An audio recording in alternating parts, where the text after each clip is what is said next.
Hi guys, how are you? I think you are fine at home. So students, today we discuss poem on killing a tree, and especially we discuss its summary of this poem. Students, as it clear from its name, on killing a tree.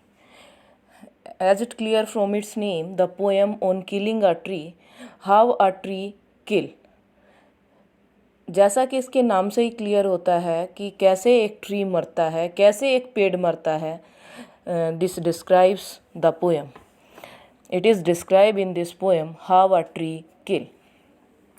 So students, summary को discuss करने से पहले आप सभी channel को subscribe करेंगे और जो ये बेल आइकन है उसको प्रेस करेंगे ताकि आगे आने वाली जो वीडियोज़ हैं उसका नोटिफिकेशन आपको सबसे पहले मिले और आप वीडियोज़ को सबसे पहले देखें.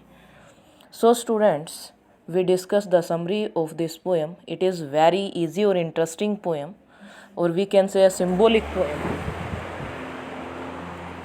The poem on killing a tree is written by Gieve Patel. ये जो पोएम है वो गिव पटेल के द्वारा लिखी गई है.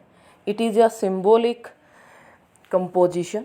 कंपोजिशन होता है स्टूडेंट्स रचना, और इसकी रचना एक सिंबॉलिक वे में की गई है, प्रतीकात्मक रूप में की गई है.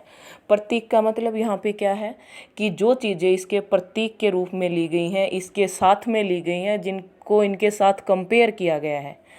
तो फ्रेंड्स, यहाँ पर ट्रीज़ के साथ कंपेयर किस चीज़ को किया गया है? ईवल्स को किया गया है, बुराइयों को किया गया है, क्योंकि जो ट्रीज़ हैं वो भी हमारी कम्युनिटी, हमारी सोसाइटी में व्याप्त हैं. जो बुराइयां हैं वो भी हमारी सोसाइटी में व्याप्त हैं. तो इसकी कंपैरिजन किसके साथ की गई है? ईवल्स के साथ की गई है. सो वी कैन से आ सिंबॉलिक कंपोजिशन. कंपोजिशन क्या होता है? रचना. तो this poem is written by Gieve Patel. ये गिव पटेल के द्वारा लिखी गई है, सिंबॉलिक कंपोजिशन है.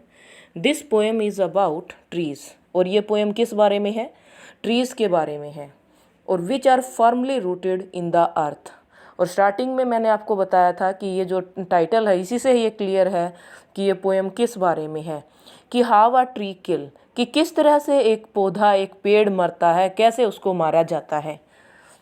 फिर कहता है कि which are this poem is about trees. ये पोएम एक ट्रीज़ के बारे में है. और which are firmly rooted in the earth, जो अर्थ के साथ पूरी तरह से अपनी जड़ से फर्मली, पूर्ण रूप से या निश्चित रूप से या पक्के रूप से ज़मीन के साथ बंधे हुए हैं. इन द सेम वे, उसी तरह से evils are prevalent in the society. उसी तरह से जो सोसाइटी के अंदर ईवल्स हैं, जो बुराइयां हैं, वो भी अपनी जड़ें बनाई हुई हैं. क्योंकि किसी भी बुराई को समाज से दूर करने में उतना ही टाइम लगता है जितना कि एक ट्री को जड़ से उखाड़ने में. क्योंकि देखो स्टूडेंट्स, जब तक किसी भी पेड़ को जड़ से नहीं उखाड़ा जाता तब तक वो नहीं मरता. जब तक वो बिल्कुल नहीं मरता, और अगर उसको ऊपर से काट दिया जाता है, उसकी जड़ों को एज इट इज छोड़ दिया जाता है, तो वो कुछ दिनों के बाद उसी साइज़ में और उसी लेंथ में वो फिर से डेवलप हो जाता है. तो इसकी कंपेयर की गई है ईवल्स के साथ. और इसी तरह से किसी भी बुराई को समाज से निकालने में, समाज से रिमूव करने में उतना ही टाइम लगता है जितना कि एक पेड़ को जड़ से उखाड़ने में लगता है. तो यहाँ पर कंपैरिजन इसी के साथ की गई है, ईवल्स के साथ ही की गई हैं. फिर पॉइंट क्या कहता है? They are deep rooted. जो बुराइयाँ होती हैं वो भी, उनकी भी जड़ें बहुत गहरी होती हैं, क्योंकि उनको रिमूव करना इतना ईजी नहीं होता. And their elimination is as difficult. और उनका समाप्तिकरण या उनका उन्मूलन, एलिमिनेशन क्या होता है? उन्मूलन. और उनका उन्मूलन करना इज़ एज डिफ़िकल्ट, वो उतना ही डिफ़िकल्ट है एज अपरूटेड द ट्री, जितना कि पेड़ को अपरूट करना, जितना कि पेड़ को जड़ से उखाड़ना. In this poem the poet says. इस पोएम में कवि क्या कहता है? That it is not easy to cut down a tree, कि इतना इजी नहीं है किसी पेड़ को काटना.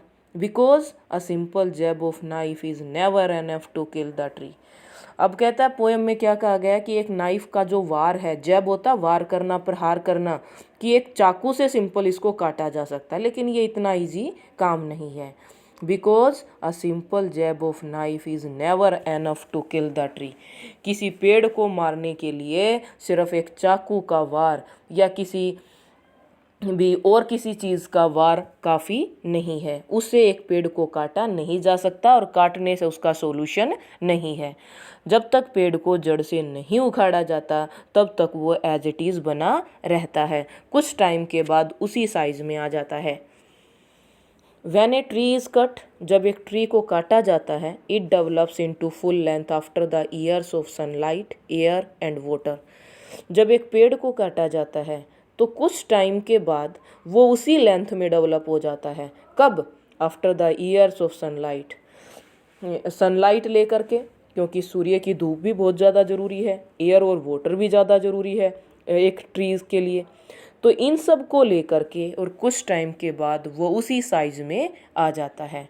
It sprouts into new leaves, और उस पर नई नई पत्तियाँ खिलने लगती हैं। And then comes into the same size, और फिर उसी साइज में आ जाता है। The poet means to say, poet क्या कहना चाहता है यहाँ पे, कवि का क्या मतलब है? कवि ये कहना चाहता है that killing a tree is not easy, कि एक पेड़ को मारना इतना ईजी नहीं है। It takes a lot of time, इसमें काफ़ी टाइम लगता है। टू किल द ट्री, पेड़ को मारने के लिए।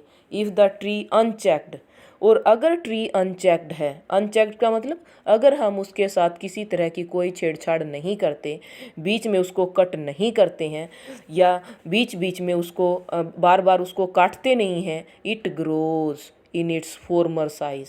फॉर्मर होता है पहले वाला साइज जो उसका है, ये उसी साइज में आ जाता है। ये बात मैं पहले आपको बता चुकी हूँ कि व्हाट द पोएम टेल्स, कि पोएम क्या बताती है और ये कहाँ पे इसकी फिनिशिंग है, कैसे इसमें क्या डिस्क्राइब किया गया है।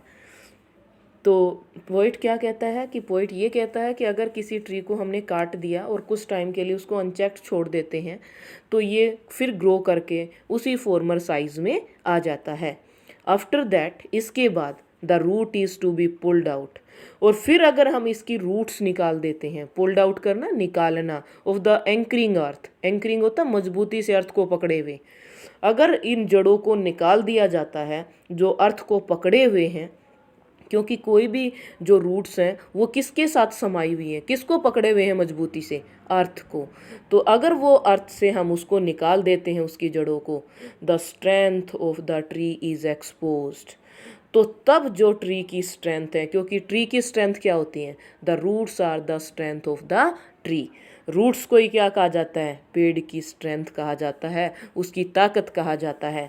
तो तब उसकी ताकत जो है वो एकदम से एक्सपोज हो जाती है, बाहर निकल आती है, विस्फोट हो जाती है। Now the roots are white, और जब जैसे ही जड़ें निकलती हैं तो वो रूट्स कैसी होती हैं गाइस, वो होती हैं वाइट, वेट होती हैं, गीली गीली सी होती हैं। बट आफ्टर स्corching हीट, लेकिन जो हीट है सूर्य की वो झुलसा देने वाली होती है। स्corching हीट, झुलसा देने वाली गर्मी से the sensitive part of roots becomes hard, roots का जो सेंसिटिव पार्ट है, जो कोमल पार्ट है, वो कैसा हो जाता है, हार्ड हो जाता है। किससे? स्corching हीट से, एयर से, वो एयर से, तो उससे क्या हो जाता है, वो हार्ड बन जाता है। ट्विस्ट होता अकड़ना या जकड़ा सा जाना, वो अकड़ जाता है। एंड ब्राउन, और सूख करके जड़ें कैसी हो जाती हैं, ब्राउन हो जाती हैं। एंड वीदर्स होता मुरझा जाना, और फिर वो मुरझा जाती हैं। फिर क्या होता है, then the tree is killed, तब जाके ट्री किल होता है। तो एक ट्री कैसे मरता है, almost the poem describe how the tree kill, कि किस तरह से एक ट्री मरता है। Here the poet means to say, and side by side the poet gives a message to the people who are using trees mercilessly. Here the poet means to say, यहाँ पर poet क्या कहना चाहता है, that people are carelessly cutting down trees. Carelessly वही होता है बर्बरता से, निर्दयता से, cutting down trees for our needs, कि जो पोएट है वो निर्दयता से ट्रीज़ का यूज़ कर रहा है, उनको काट रहा है, धड़ाधड़ उसको काट रहा है, फॉर आवर नीड्स, अपनी नीड्स के लिए, एंड प्लेजर्स, और अपनी खुशियों के लिए। The poet wants to reflect this horrible practice of man. और पोएट यहाँ पे क्या रिफ्लेक्ट करना चाहता है, वो मनुष्य की उस भयानक प्रैक्टिस को, उस भयानक काम को वो रिफ्लेक्ट करना चाहता है। Because man are destroying the trees mercilessly, क्योंकि मनुष्य जो है वो निर्दयता से इनका यूज़ कर रहा है, इसको डिस्ट्रॉय कर रहा है। This poem gives a precise message, और ये जो पोएम है वो हमें एक छोटा सा मैसेज देती है। प्रिसाइज क्या होता है, शॉर्ट, संक्षिप्त। That we should save our environment, कि हमें अपने इन्वायरमेंट को बचाना चाहिए। बाय कटिंग ऑफ ट्रीज, पेड़ को काटने से हमें बचाना चाहिए, उनकी कटिंग ऑफ करनी चाहिए। थ्रू दिस पोएम, इस पोएम के माध्यम से the poet wants the readers, poet क्या चाहता है, रीडर से ये चाहता है टू बी सेंसिटिव, कि वो सेंसिटिव बने, सुने, उनको समझे, टुवार्ड्स देयर इन्वायरमेंट, कि वो अपने इन्वायरमेंट के प्रति सेंसिटिव बने, जागरूक बने, कि how to save our environment, कि कैसे हमें अपने इन्वायरमेंट को बचाना है। तो इस तरह से ये पोएट जो है वो मैसेज भी हमें देती है और हमें ये भी बताती है कि एक ट्री जो है वो कैसे मरता है। So it is very interesting and I think you understand this poem fully. To see the video, and thank you for watching this video.